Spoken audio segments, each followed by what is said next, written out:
a classroom where you have the same age peers is not realistic to the real world.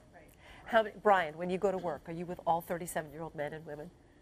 No, it's a whole different mix. That's a good point that Peggy brings. That'd be really weird if it was. Wouldn't it? We're all 37. Raj talked about little social innuendos and things that you pick up going to a public school setting. Socialization historically, you look through time, different eras of history, it wasn't 30 kids of the same age and one adult packed in the same room all day long. When you're homeschooled, you're socializing as human beings have socialized for thousands of years. It's from your family network, and you're going out and you're interfacing with the community, all different ages, all different types of people.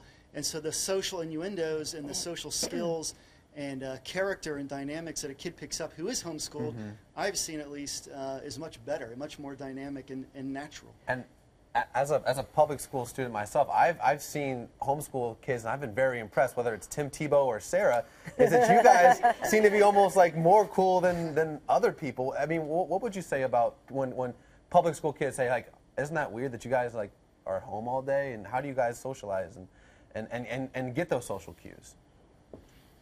Well, I mean, you'll talk to people and they'll be like, oh, you know, you're homeschooled, really? Like, you live at home all the time and you do all your stuff at home? And I'm like, no, I don't know why they get those assumptions in some ways. I think part of it is we are pioneering something new for our kids. Part of that takes courage, and part of that takes a little daring. And truth be told, we don't all know what's going to come next. So in some respects, what we're doing is really revolutionary. And I think what's interesting is that because people get stuck on words, and the word homeschooling sounds like we are home, it's up to us and other people who are creating their own alternative educational path, whatever it may be, because there are a lot of kids who go to some kind of an educational institution who come home, and the educating doesn't stop just by virtue of the fact that we're parents, we are teachers. I think it's up to us to come up with new ways of describing it. So if somebody, if we want to deal with that stigma in a way that is revolutionary and gutsy, we can come up with fun, interesting ways of dealing with that. My older son used to have hearing problems, and he used to wear a wax piece in his ear. People kept going, what's that thing in your ear? What's that thing in your ear? What's that? Adults alike.